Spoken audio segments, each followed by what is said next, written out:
What's up, Hockey Town? Welcome to the Forecheck. I'm Carley Johnston, filling in for Daniela Bruce, and joined alongside the People's announcer, Ken Cal.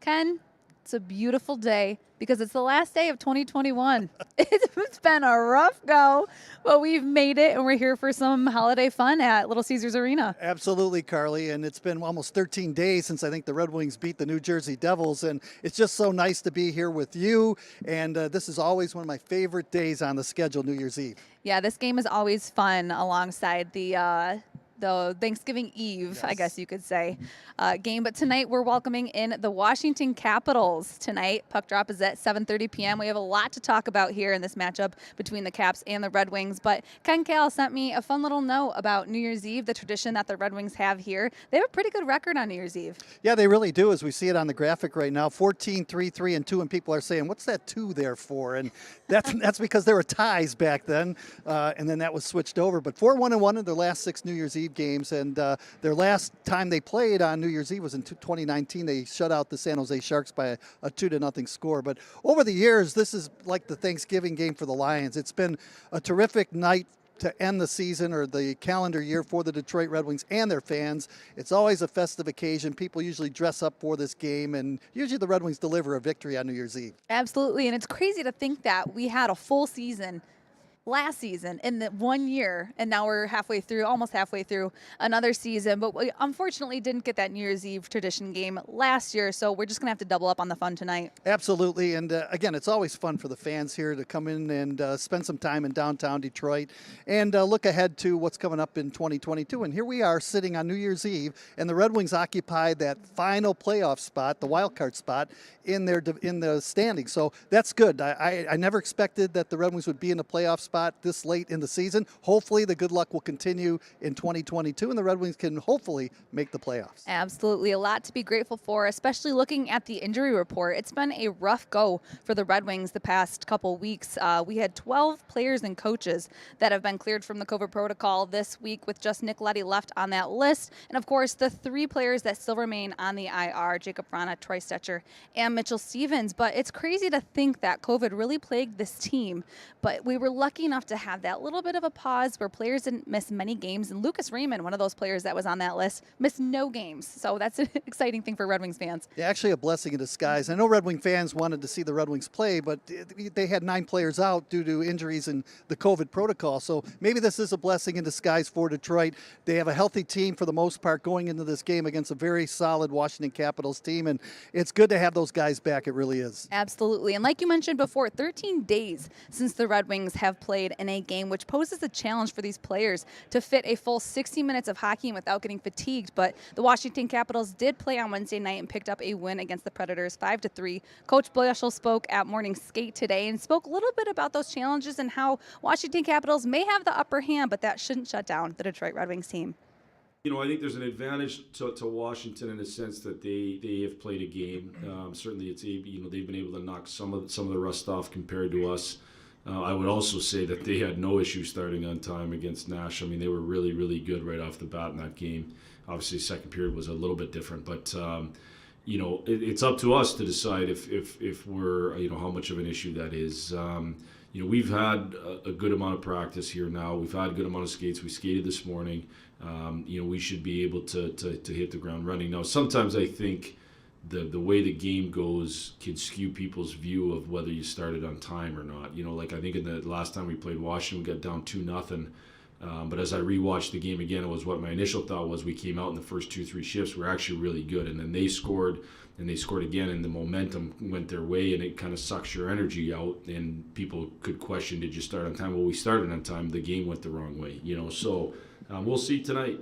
Yep, we'll see what happens tonight. As Coach Blashill said, the Red Wings fell to the Washington Capitals 2-0 the last time the two teams met up. But tonight, maybe look a little different. The Red Wings have been playing well. They play really well at home, especially in front of a home crowd like we'll see here tonight on New Year's Eve. But let's take a look at the Washington Capitals season so far. They are first in that slot for the Metro Division, the 19-6-7 record, equaling out to 45 points. And they have some really, really star players on that team. They're only allowing 28.4 shots per game played. That's second in the NHL, Ken. Yeah, and they're an explosive team as well, and they can play tight defense and that was evident in what Jeff Blashill was talking about the last time these two teams met up here at Little Caesars Arena when they just shut the Red Wings down and won 2-0. Red Wings won the first game on a Dylan Larkin overtime goal in Washington. That was a come-from-behind effort. Red Wings dropped. They were down 2-0, came back to win that hockey game in overtime.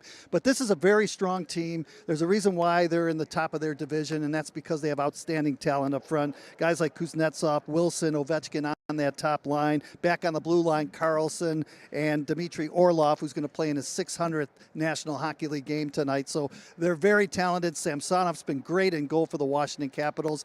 And not only that, but they've had really good success against the Red Wings. They have points in 14 straight games against Detroit. Hopefully the Red Wings can end that here tonight on New Year's Eve.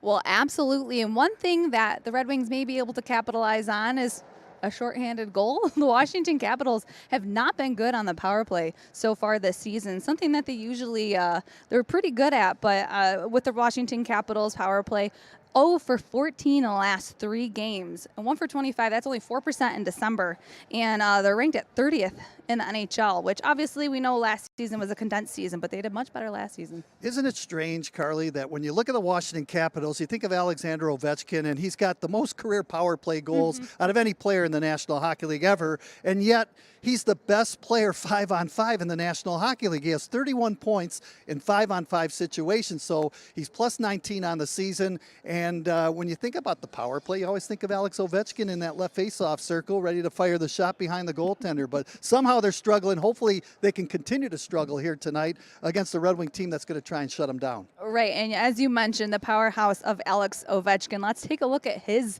season stats. A guy who's breaking records left and right. Coach Blashill spoke about him earlier and said he's just a big guy, and you don't really notice it. When you look at him on, watching a game, you don't notice how big he is, but he's so solid on the puck. And, of course, he has that great one-timer. But 48 points on the season so far, 3rd in the NHL, 1st in shots, which is 149. I mean, looking at those numbers, it's just he's an outstanding player. It's going to be tough for the Red Wings to shut him down. Certainly is, and when you look at Alexander Ovechkin, everybody compares him to Sidney Crosby too. You know, who's the better player, Crosby or Ovechkin? But really, Carly, two different types of players. Ovechkin's not going to be like Crosby, where he's going to pick the puck deep into his own zone, carry the mail all the way into the offensive zone and make things happen like Sidney Crosby does. He is a power forward with he's an amazing talent in the offensive zone. He can still shoot the puck even at his age right now. He's still scoring goals at an incredible pace, and he can play a physical brand of hockey. He can wear you down, and here's a guy that not only leads his team in points and goals during the regular season, but he also leads his team in hits. So he's very tough to play against, and again, the Red Wings have to find a way to shut him down and his line mates. Well, that's right. And when you talk about Alex Ovechkin, looking at his stats again, plus 19, that's a great number to look at, especially with the season that we've had so far. Everyone's really hungry to get a win. And the Capitals, they were plagued with COVID as well. So it's great to see that he's able to keep that momentum going. But hopefully it is shut down tonight, as we were mentioning. Now let's look in that projected goalies we have for tonight. Ilya Samsonov for the Washington Capitals and Alex Nedeljkovic for the Detroit Red Wings. Alex Nedeljkovic was one guy that was on the COVID protocol list during this stretch. He said he was trying to condition, sticking on the Peloton, lifting some weights at home, but you don't really get that gameplay action that you do with a game. So hopefully he can come right back and continue his hot streak tonight with the Red Wings. Yeah, he's been terrific in goal. He struggled at times during the course of the year, but really whenever he's played goal, he's given the Red Wings an opportunity to win, and that's all you can ask from your goaltender.